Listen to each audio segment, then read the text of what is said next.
Morning students. आज हम लोग डायपोल के प्रॉपर्टीज को डायपोल के बारे में और आगे हम लोग जानेंगे। लास्ट क्लास में हम लोग देखे थे डायपोल क्या है, डायपोल के कारण उसके एक्सियल पोजीशन पे और इक्वेटोरियल पोजीशन पे इलेक्ट्रिक फील्ड को हम लोग पढ़े थे, कुछ प्रॉपर्टीज भी देखे, उसी को आगे बढ़ा रहे हैं। तो come to the point, axial position पे हम लोग जैसा ही जानते हैं, एक्सियल पोजीशन पे है ना डायपोल है -q + q, this is m is axial position. तो एक्सियल पोजीशन पे डायपोल के द्वारा एक्सियल पोजीशन पे जो इलेक्ट्रिक फील्ड होता है वो किधर होता है, अलोंग द एक्सिस होता है। क्लियर है, ये ध्यान रखिएगा। एक्सियल पोजीशन पे डायपोल के द्वारा जो इलेक्ट्रिक फील्ड होता है वो किधर होता है, अलोंग द एक्सिस। अब इक्वेटोरियल पोजीशन पे देखिए, इक्वेटोरियल पोजीशन पे क्या होता है, इक्वेटोरियल पोजीशन पे जो इलेक्ट्रिक फील्ड होता है, देखिए डायपोल है -q + q। इक्वेटोरियल पोजीशन पे this is n is the equatorial position. n क्या है, equatorial position, perpendicular bisector to the axis of dipole. ठीक है, इक्वेटोरियल पोजीशन पे तो देखिए डायपोल के द्वारा इक्वेटोरियल पोजीशन पे जो इलेक्ट्रिक फील्ड होता है वो लेफ्ट साइड है, ठीक है, और डायपोल मोमेंट किधर है, राइट साइड।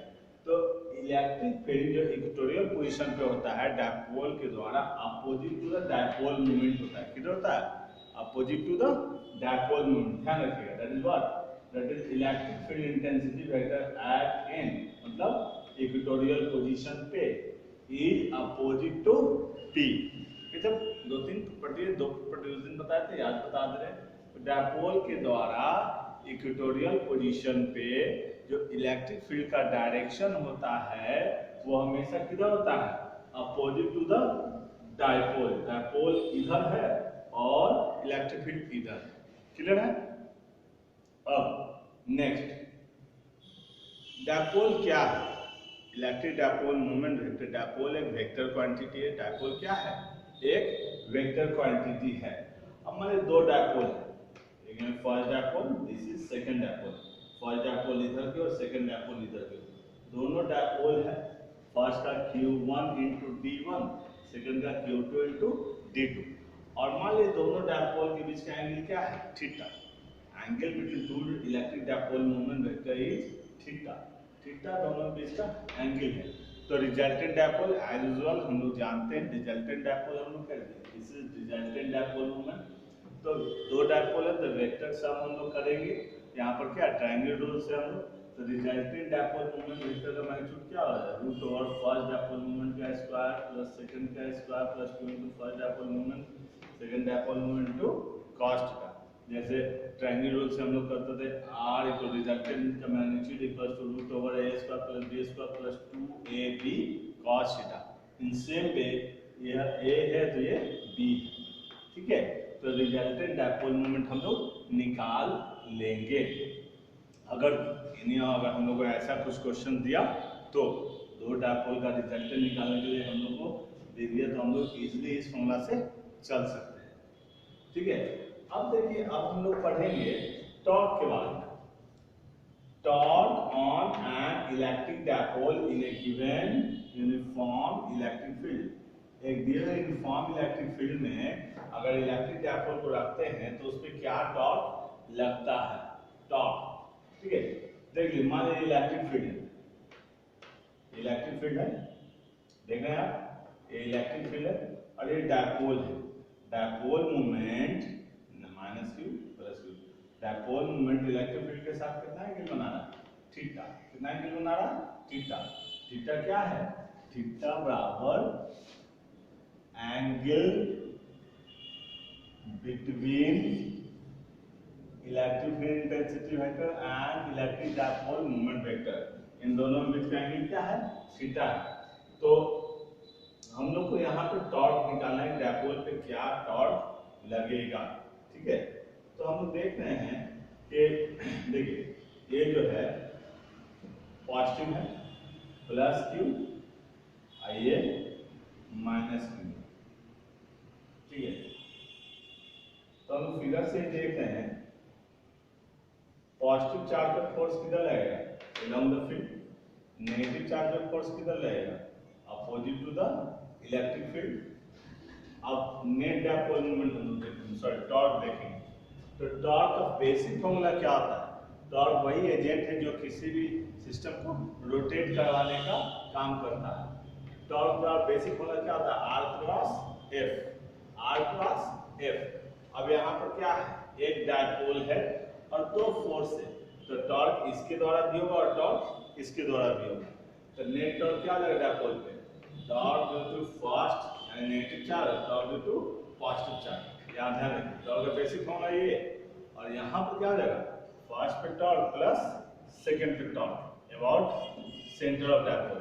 तो फर्स्ट पे टॉर्क देखिए, फर्स्ट पे अब आप सोचिए सेंटर के रिस्पेक्ट में ओ ए, ये हो गया क्या आर और ये एफ, आर इधर की ओर अगर हम लोग देखें तो फर्स्ट पे देखें ओ से आर इधर की ओर है, इसको R1 मान लीजिए, और एफ इधर की ओर है, F1 मान लीजिए।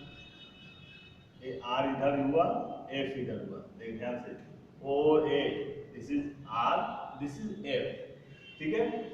आर क्रॉस एफ ये सेंस हुआ, R cross R F, are cross F. अब सेकंड के लिए देखिए, सेकंड के लिए ये हो गया आपको आर ओबी, ओबी क्या होगा, आर का काम करेगा यही आर, और एफ ये हो जाएगा r cross F, are cross F, ठीक है, आर क्रॉस एफ। तो यहां पे हम लोग देख रहे हैं कि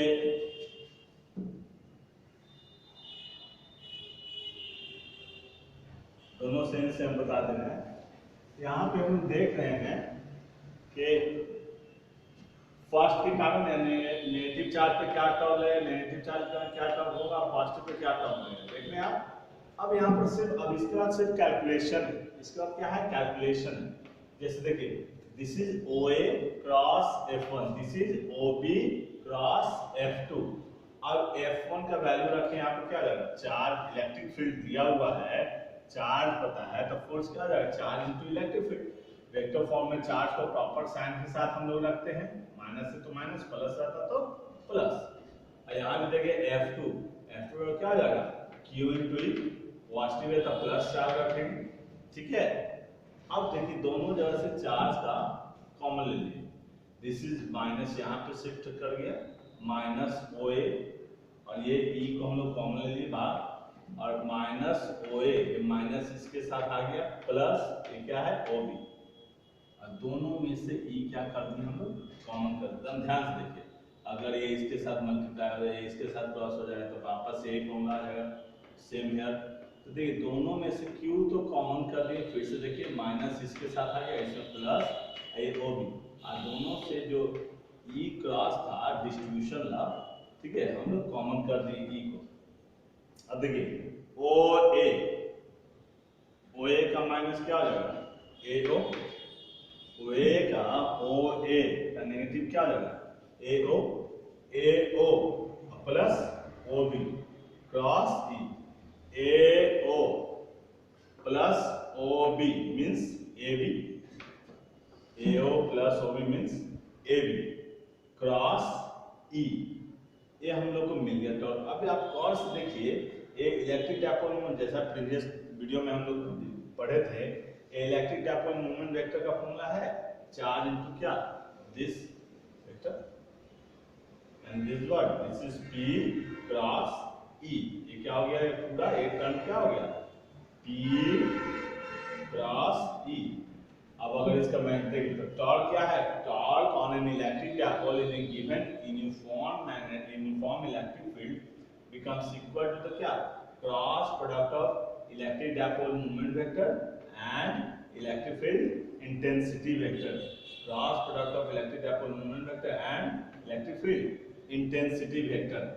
अब इसका मैग्नीट्यूड निकालेंगे तो आप देख रहे हैं जैसा कि ये क्या है, दो वेक्टर का क्रॉस है, टॉर्क क्या है, दो वेक्टर का क्रॉस है, तो मैग्नीट्यूड क्या होगा, पहला मैग्नीट्यूड दूसरा मैग्नीट्यूड, दोनों के बीच का एंगल का साइन। तो टॉर्क का मैग्नीट्यूड क्या आ जाएगा, P into E into sine theta. तो ये हम लोग देखें कि टॉर्क जो है किसी भी डायपोल पे, कोई भी डायपोल अगर यूनिफॉर्म इलेक्ट्रिक फील्ड में है तो उस पर क्या टॉर्क लगता है। आई होप कि आपको समझ में आया होगा। एक बार गौर से आप देख लीजिए फिर से टोटल।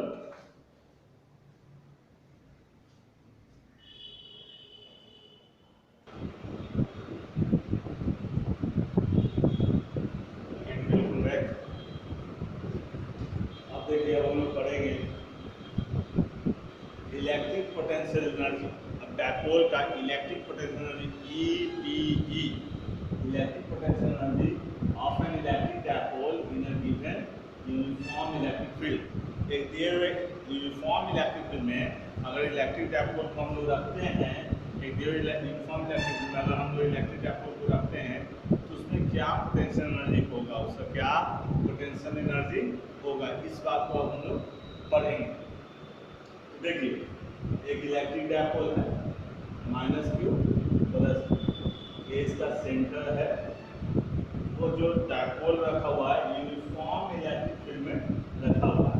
यूनिफॉर्म इलेक्ट्रिक फील्ड का मैग्नीट्यूड क्या है, E uniform electric B electric dipole हुए, थीटा क्या है इलेक्ट्रिक फील्ड और इलेक्ट्रिक डायपोल दोनों के बीच का एंगल।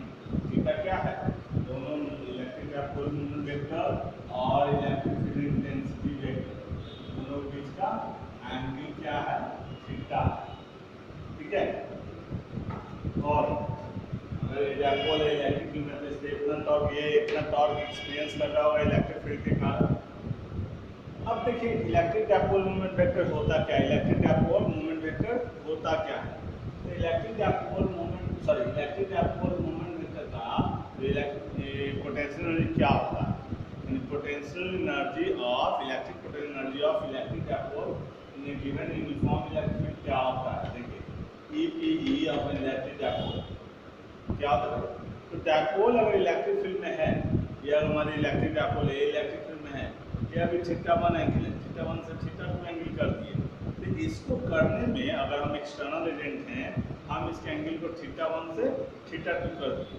θ1 से इलेक्ट्रिक फील्ड मतलब इस साइड है, अभी θ1 एंगल बना रहा, आप θ2 बना दिए। तो इलेक्ट्रिक फील्ड में हम इस एंगल को रोटेट कर रहे हैं, तो इस एंगल को रोटेट करने में हमारे द्वारा कुछ वर्क हुआ होगा।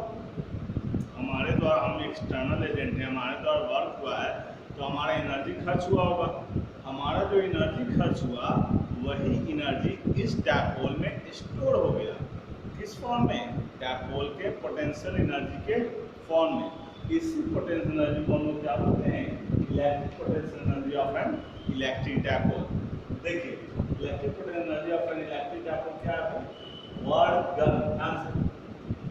डन बाय एक्सटर्नल एजेंट, है ना। एक्सटर्नल एजेंट हमने work done by external agent during rotation of electric dipole from θ1 to θ2। Electric dipole को रोटेट करवाने में, इलेक्ट्रिक डायपोल को रोटेट करवाने में जो वर्क डन होता है वही वर्क डन किसके बराबर है, इलेक्ट्रिक डायपोल के EP के बराबर होता है, इक्वल होता है। ठीक है। इसको U से, पोटेंशियल एनर्जी को हमेशा U से डिनोट करते हैं। देखिए U क्या है, ये अगर U है, U किसके बराबर हो गया, वर्क डन के बराबर, वर्क डन के equal, U equal to work done by external agent. अब देखिए अगर लीनियर मोशन रहता, ट्रांसलेशनल मोशन रहता तो ये वर्क डन क्या होता है, फोर्स ऑफ डिस्प्लेसमेंट। क्योंकि यहाँ रोटेशन है तो फोर्स का डिस्प्लेसमेंट कौन आएगा, टॉर्क, और लीनियर डिस्प्लेसमेंट हो जाता है एंगुलर डिस्प्लेसमेंट थीटा। ठीक है। देखिए वर्क डन ड्यूरिंग रोटेशन क्या आ जाएगा, टॉर्क इनटू स्मॉल डिस्प्लेसमेंट। ठीक है। टोटल वर्क डन करना है तो इसको क्या कर देंगे, इंटीग्रेट कर देंगे। टोटल वर्क डन के लिए क्या कर देंगे, इंटीग्रेट कर देंगे। देखिए टॉर्क का फॉर्मूला हम जानते हैं PE sin theta, PE sin theta. ठीक है। PE sin थीटा टॉर्क का फॉर्मूला हम देखें इनटू d थीटा। ठीक है। अब देखिए फिर से वर्क डन हमको निकालना है। तो पहले अगर स्मॉल रोटेशन में इतना वर्क होता टोटल बर्डन निकालने के लिए क्या करते हैं, इस मोमेंट बर्डन को इंटीग्रेट करके तो ये हमारा टोटल बर्डन मिल गया। अब यहाँ टॉर्क फोर्स जगह टॉर्क इन डिस्प्लेसमेंट जगह एनुअल डिस्प्लेसमेंट। अब चूंकि ये कांस्टेंट है बाहर आया, ये भी कांस्टेंट चेंज नहीं होगा, इलेक्ट्रिक फील्ड भी यूनिफॉर्म है, चेंज नहीं होगा, बाहर आ गया। साइन थीटा, थीटा ही चेंज हो रहा है, थीटा 1 से थीटा 2, यानी थीटा वेरिएबल है, यानी साइन थीटा वेरिएबल है। तो अब इसका इंटीग्रेशन होगा, साइन थीटा का इंटीग्रेशन क्या होता है, minus cos theta. Sine theta का इंटीग्रेशन क्या होता है, माइनस कॉस थीटा। अब थीटा 1 से थीटा 2 तक के लिए हम लोग इंटीग्रेट करेंगे, तो ये upper limit minus cos theta, lower limit minus minus plus cos theta 1। तो जब हम इसको किए माइनस वाला प्लस हो गया, प्लस वाला माइनस हो गया, ठीक है। तो एनर्जी ईपीई या बोलिए बर्डन बाय एक्सटर्नल क्या है, P into E into cos theta 1 minus cos theta 2। ये सबसे जनरल फॉर्मूला है, सबसे जनरल फॉर्मूला इलेक्ट्रिक डायपोल जो है उसके ईपी का सबसे जनरल फॉर्मूला। अब इसी में एक एडवांस आइडिया देखिए, अगर इफ इनिशियली मान लीजिए डायपोल जो है इलेक्ट्रिक फील्ड के क्या होता है, परपेंडिकुलर होता है, इलेक्ट्रिक फील्ड के परपेंडिकुलर होता है इलेक्ट्रिक डायपोल इनिशियली, ठीक है, इनिशियली। और अब उसको थीटा एंगल से रोटेट करवा, अब उसका एंगल क्या होगा, थीटा। इलेक्ट्रिक फील्ड के साथ देखिए इनिशियली 90 डिग्री एंगल बना रहा था, ठीक है, डायपोल जो है इनिशियली कितना एंगल बना रहा है, 90 डिग्री, और फाइनली कितना, थीटा, ठीक है। तो यहाँ पे वापस cos 90 डिग्री क्या हो जाएगा, 0, cos थीटा 2 थीटा को क्या रखना है, थीटा cos थीटा, ये 0 हो गया। अब ये क्या हो गया, u का वैल्यू माइनस e इंटू ई cos थीटा, देख रहे हैं आप, माइनस बाहर रखे तो देखिए ये क्या होगा, p इंटू cos थीटा, यानी a इंटू cos थीटा, यानी a डॉट b का मैग्नीट्यूड है, देखिए यानी क्या है, p इंटू ई cos थीटा। तो EP जो होता है इलेक्ट्रिक डायपोल का क्या होता है, इसका डेफिनेशन समझिए। अगर पहला तो ये डेफिनेशन हो गया, EP तो जनरल डेफिनेशन हो गया। इलेक्ट्रिक डायपोल के मामले में EP का डेफिनेशन क्या हो जाएगा, इलेक्ट्रिक डायपोल के मामले में EP का डेफिनेशन होगा कि EPE of an electric dipole in a given uniform electric field, EPE of an electric dipole in a given uniform electric field becomes equal to the negative of dot product of electric dipole moment vector and electric field intensity vector, ठीक है। फिर से EPE of an electric dipole in a given uniform electric field becomes equal to the negative of dot product of electric dipole moment vector and electric field intensity vector। Clear है, कोई दिक्कत? तो हम लोग यहाँ पे इलेक्ट्रिक डायपोल मोमेंट वेक्टर का energy भी हम लोग देख चुके हैं इलेक्ट्रिक फील्ड में। अब देखिए equilibrium of an electric dipole in a given uniform electric field या in electric field, equilibrium of electric dipole in electric field. Electric field में इलेक्ट्रिक डायपोल का हम लोग इक्विलिब्रियम को हम लोग देख रहे हैं। देखिए हम लोग जान रहे थे कि जैसे दो केसेस में हम लोग, पहले ये देखिए टॉर्क का फॉर्मूला तो हम जान रहे हैं, P into E into sine theta, और जस्ट हम लोग देखते हैं एनर्जी का फॉर्मूला हम लोग देख चुके हैं, ठीक है। अब दो केस में हम लोग इसको डील करेंगे। पहला कि अगर इलेक्ट्रिक फील्ड इंटेंसिटी वेक्टर और डायपोल दोनों पैरेलल, दोनों एक ही डायरेक्शन में हो, वो था पैरेलल लाइक दिस, दोनों पैरेलल। इस केस में थीटा क्या हो गया, 0 डिग्री। जब 0 डिग्री तो साइन 0 क्या होता है, 0, कॉस 0 क्या होता है, 1। अब यहाँ से आया साइन 0, यानी पूरा टर्म 0, यानी उस केस में अगर इलेक्ट्रिक फील्ड और इलेक्ट्रिक डायपोल पैरेलल है तो टॉर्क डायपोल से क्या हो जाएगा, 0, टॉर्क क्या हो जाएगा डायपोल 0, और ये तो कॉस 0 डिग्री 1, एनर्जी क्या हो जाएगा minus P into E, energy क्या हो जाएगा माइनस P इंटू E, जो कि क्या है मिनिमम क्या होगा डायपोल का मिनिमम होगा। फिर से समझिए, यानी इससे क्या निष्कर्ष निकला, इससे ये निष्कर्ष निकला कि अगर इलेक्ट्रिक डायपोल इलेक्ट्रिक फील्ड के पैरेलल है, इलेक्ट्रिक डायपोल इलेक्ट्रिक फील्ड के पैरेलल है तो उसके नेट टॉर्क क्या हो जाएगा 0, और डायपोल का एनर्जी क्या जाएगा मिनिमम, डायपोल है मिनिमम एनर्जी। इस केस में डायपोल कैसा इक्विलिब्रियम में होगा, स्टेबल इक्विलिब्रियम में होगा। कैसा इक्विलिब्रियम में होगा, स्टेबल इक्विलिब्रियम में होगा। क्लियर है। अब दूसरा केस जब डायपोल क्या एंटी पैरेलल, एंटी पैरेलल यानी इलेक्ट्रिक फील्ड इधर की ओर है तो डायपोल ऐसे हो जाएगा नेगेटिव, नेगेटिव या पॉजिटिव अपोजिट। इस केस में एंगल क्या होगा 180 sin 180 0 cos 180 -1, यहाँ से है sin 180 0, यानी इस केस में भी टॉर्क क्या हो जाएगा 0, और ये -1 cos 180 -1 माइनस प्लस, तो एनर्जी पॉजिटिव है, यानी इस केस में एनर्जी क्या हो जाएगा मैक्सिमम होगा। इस केस में एनर्जी क्या होगा मैक्सिमम होगा। तो यहाँ भी आप समझिए कि अगर डायपोल को हम लोग एक ऐसे इलेक्ट्रिक फील्ड में डायपोल को हम लोग इलेक्ट्रिक फील्ड के एंटी पैरेलल रखें, डायपोल को हम लोग इलेक्ट्रिक फील्ड के एंटी पैरेलल रखें तो उस केस में डायपोल का नेट टॉर्क क्या होता है 0, और dipole possesses maximum potential energy, dipole possesses maximum potential energy. तो इस केस में डायपोल क्या होता है अनस्टेबल इक्विलिब्रियम में होता है। डायपोल कैसा इक्विलिब्रियम में होता है अनस्टेबल इक्विलिब्रियम में होता है।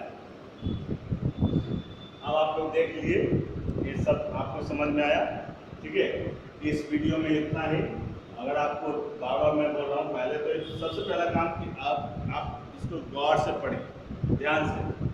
कोई पीडीएफ फाइल डिटेल वगैरह लेने की जरूरत, टोटल इन डिटेल लिख दें। आप इसको नोट कॉपी में फिर से लिखिए।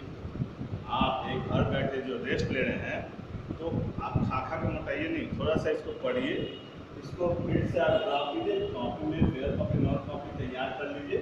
सब टोटल आइडिया हम लिखे हुए, कहीं भी एक चीज़ ऐसा नहीं जो हम हिडन किए हुए या शॉर्ट में चल गए, कुछ नहीं, ना कभी शॉर्ट में जाएंगे। तो पहला जितना भी हम वीडियो क्लिप दिए हैं सबका आप खुद नोट्स तैयार कीजिए। यही आपका पीडीएफ फाइल भी है, समझिए। तो